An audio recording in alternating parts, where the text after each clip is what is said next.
Sabarimala സ്വർണ്ണക്കൊള്ളയിൽ Thiruvithamkoor Devaswom board മുൻ president A പത്മകുമാറിന്റെ ജാമ്യാപേക്ഷ കൊല്ലം vigilance കോടതി തള്ളി. മുഖ്യപ്രതി ഉണ്ണികൃഷ്ണൻ പോറ്റി ജാമ്യം തേടി കോടതിയെ സമീപിച്ചു.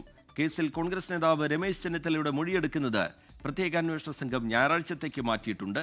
കേസിൽ CBI അന്വേഷണം ആവശ്യപ്പെട്ട് BJP സംസ്ഥാന അധ്യക്ഷൻ രാജീവ് ചന്ദ്രശേഖർ നൽകിയ ഹർജിയിൽ മുൻ ദേവസ്വം ബോർഡ് ഭാരവാഹികൾക്കുൾപ്പെടെ ഹൈക്കോടതി നോട്ടീസ് അയച്ചു.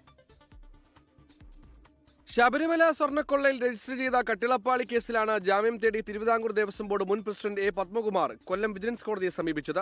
ദേവസ്വം ബോർഡിന് കൂട്ടുത്തരവാദിത്തമാണെന്നായിരുന്നു എ പത്മകുമാറിന്റെ വാദം. പത്മകുമാറിന്റെ അറിവോടെയാണ് സ്വർണ്ണക്കൊള്ളയെന്ന് പ്രോസിക്യൂഷൻ അഭിഭാഷകനായ സിനുരാജൻ വാദിച്ചു. പ്രോസിക്യൂഷൻ വാദം പരിഗണിച്ച കോടതി പത്മകുമാറിന്റെ ജാമ്യാപേക്ഷ തള്ളുകയായിരുന്നു. ജാമ്യാപേക്ഷയുമായി മേൽക്കോടതിയെ സമീപിക്കാനാണ് പത്മകുമാറിന്റെ നീക്കം. കേസിൽ ജാമ്യം തേടി ഉണ്ണികൃഷ്ണൻ പോറ്റി കൊല്ലം വിജിലൻസ് കോടതിയെ സമീപിച്ചു. ജാമ്യ ഹർജി 18-ന് പരിഗണിക്കും. അതേസമയം കേസിൽ രമേശ് ചെന്നിത്തല ഞായറാഴ്ച പ്രത്യേക അന്വേഷണ സംഘത്തിന് മൊഴി നൽകും. ഇന്ന് വൈകിട്ട് മൊഴിയെടുക്കുന്നതിലെ ചെന്നിത്തലയുടെ അസൗകര്യം കണക്കിലെടുത്താണ് നടപടി. സ്വർണ്ണക്കൊള്ളയിൽ രാജ്യാന്തര പുരാവസ്തു കടത്തു മാഫിയയ്ക്ക് ബന്ധമുണ്ടെന്നും 500 കോടി രൂപയുടെ ഇടപാട് നടന്നെന്നുമായിരുന്നു രമേശ് ചെന്നിത്തലയുടെ വെളിപ്പെടുത്തൽ. 24 കൊല്ലം.